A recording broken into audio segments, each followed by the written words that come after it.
Elle est la doyenne du village et pourtant, elle ne fait pas son âge. À Enghvillers, au pied des Vosges du Nord, cette maison alsacienne a plus de 300 ans. Et grâce à un petit lifting, le passage du temps n'a presque pas d'effet sur son apparence. Érigée aux alentours de 1719 et agrandie un siècle plus tard, elle serait la première maison reconstruite dans le village après la guerre de 30 ans. Alors qu'une dizaine de familles y a vécu, aujourd'hui c'est au tour de Carole et Gilles d'en faire leur maison. Tous deux passionnés de bâtis anciens, ils se décident à restaurer ce qui a été un vrai coup de cœur. Très spontanément, dès qu'on s'est rencontrés, on a fait le tour des villages, regardé les maisons, les visiter. Et non, ça nous a pas fait peur. Moi, j'ai toujours eu envie de mettre un peu les mains dans le cambouis. Ça nous paraissait logique de restaurer à l'ancienne parce que c'est ce qui préserve le mieux les maisons, c'est de les restaurer avec les matériaux de l'époque. Et ça n'empêche pas du tout de la mettre au goût du jour. Du colombage à la charpente, du remplacement des tuiles à la réfection du torchis, de la maçonnerie à la réalisation d'un enduit à l'ancienne, il y a de quoi faire pour restaurer la maison, mais pas de quoi effrayer les propriétaires.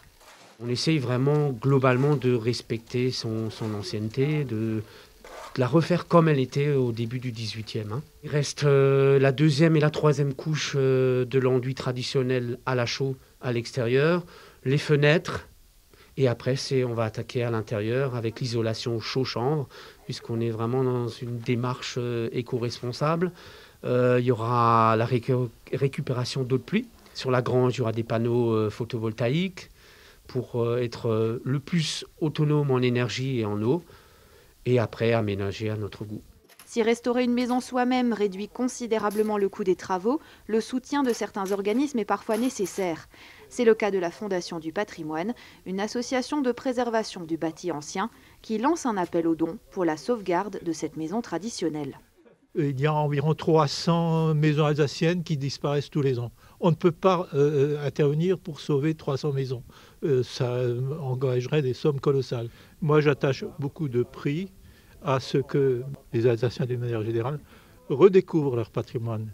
Voilà, et qu'il y a un objectif derrière un projet. C'est pour nous un modèle, un exemple à suivre pour d'autres éventuels propriétaires de maisons alsaciennes.